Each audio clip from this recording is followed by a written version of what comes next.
राधे राधे, हरे कृष्णा। क्या आप जानते हैं कि चेतना क्या है?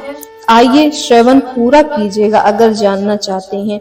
यह चेतना क्या है? यह चेतना है मैं हूँ, तो फिर मैं हूँ। इस चेतना में मैं हूँ का अर्थ है कि मैं सर्वेश्वर हूँ, मैं ही भोगता हूँ। यह संसार चलायमान है क्योंकि प्रत्येक जीव यही सोचता है कि वही इस भौतिक जगत का स्वामी तथा त्रष्टा है। भौतिक चेतना के दो मनोमय विभाग हैं।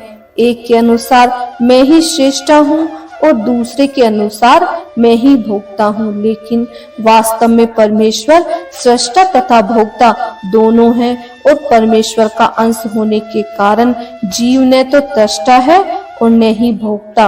वह मात्र संयोगी है, वह सृजित तथा भुक्त है। उदाहरण, मशीन का कोई एक पुर्जा संपूर्ण मशीन के साथ सहयोग करता है। इसी प्रकार शरीर का कोई एक अंग पूरे शरीर के साथ सहयोग करता है। हाथ, पांव, आंखें आदि शरीर के अंग हैं, लेकिन ये वास्तविक भोक्ता नहीं है। भोक्ता तो उदर यानी पेट है।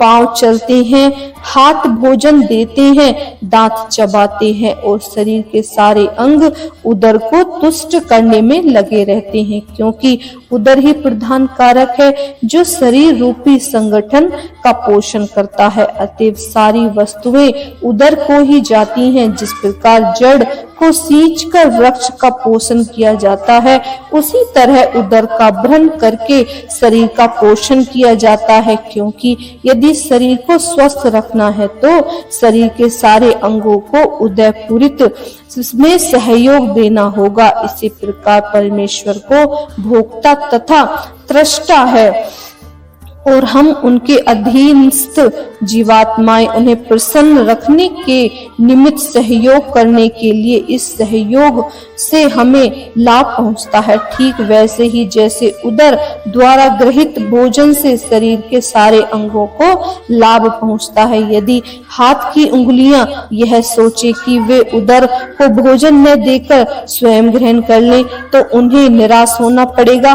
सृजन तथा भोग के केंद्र बिंदु परमेश्वर हैं और सारे जीव उनके सहयोगी हैं। सहयोग के द्वारा वे भोग करते हैं। यह संबंध स्वामी तथा दास जैसा है। यदि स्वामी पूर्णतया तुष्ट रहता है तो दास भी तुष्ट रहता है। इसी प्रकार परमेश्वर को तुष्ट रखना चाहिए। यद्यपि जीवों में भी त्रष्टा बनने तथा भौतिक जगत का भोग करने की प्रवृत्ति होती है, इसीलिए इस दृश्य जगत को त्रष्टा भगवान में ये प्रवृत्तियां हैं।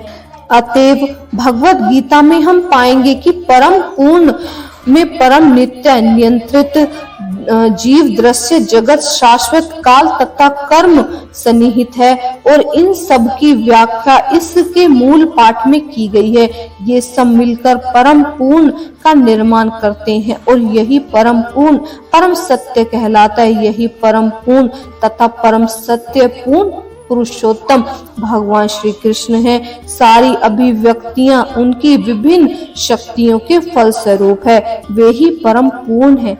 हरे कृष्णा, राधे राधे। अगर वीडियो पसंद आई हो तो लाइक कीजिए, शेयर कीजिए और चैनल को सब्सक्राइब कीजिए।